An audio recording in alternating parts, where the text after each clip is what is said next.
Today's May 8th, and I am headed over to the Goodwill to find a book on blood microscopy, and maybe find a microbiology textbook as well. So I'm just kind of playing with my blood, playing with bacteria and viruses and all that stuff at home.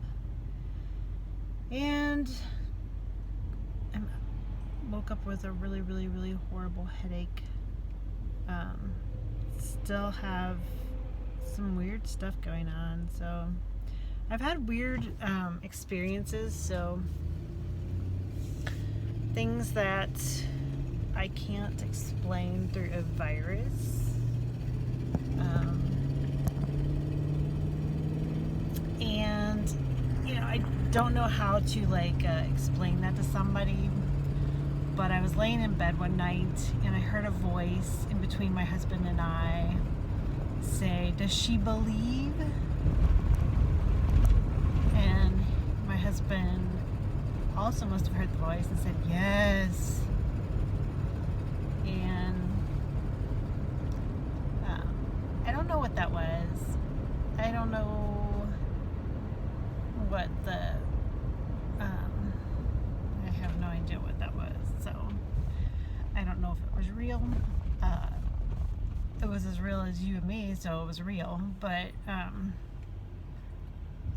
I've felt like a spirit over me, like somebody's using pressure, like air pressure,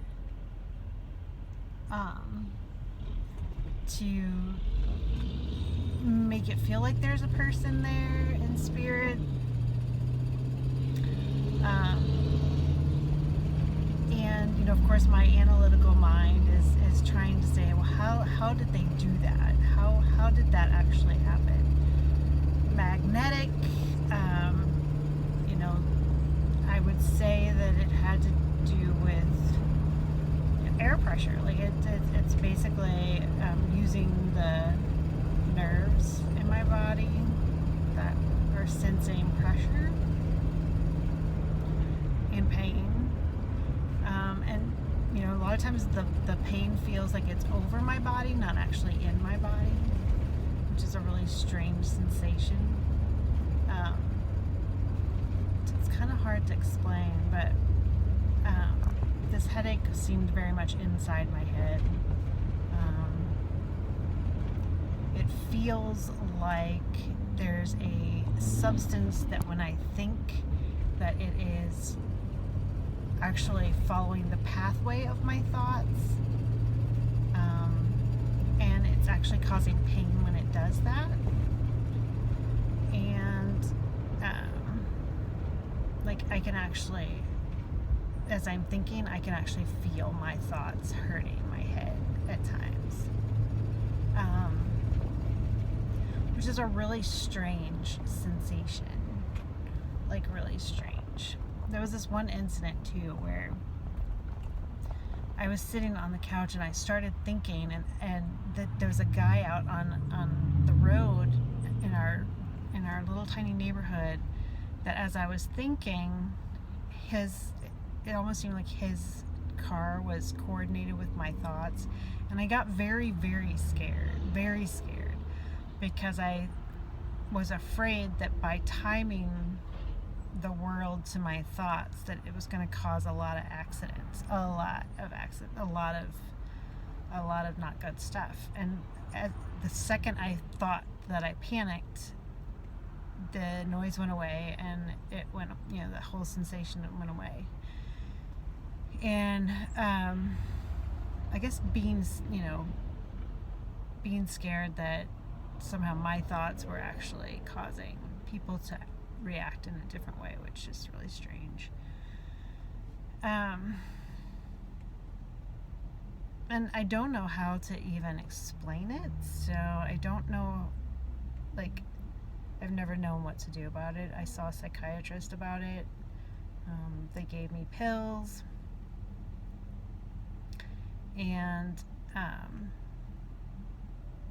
the pill that they ended up giving me for sleep, as I've tried to go off of it, has created a really weird sensation too, almost like the inside of my body, my intestines, my all of my membranes, very, very itchy, very extremely itchy.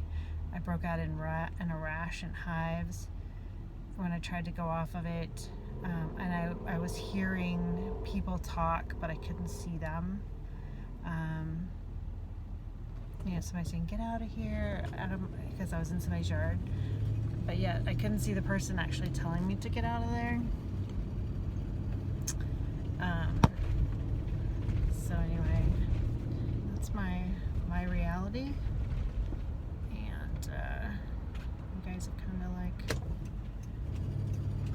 bought a ticket, I guess, to watch what's happening. So anyway, I don't know what to make out of any of this. And I've when you try and guess, and you try and say, well, it feels like this, or it looks like this, I'm beginning to learn to describe it as, instead of automatically thinking somebody's doing this to my brain, or instead of thinking, oh my gosh, there's something going on, is to just describe it. And maybe we won't know today what it's from, but maybe later on this will be a way of looking back and knowing what was going on with me later on.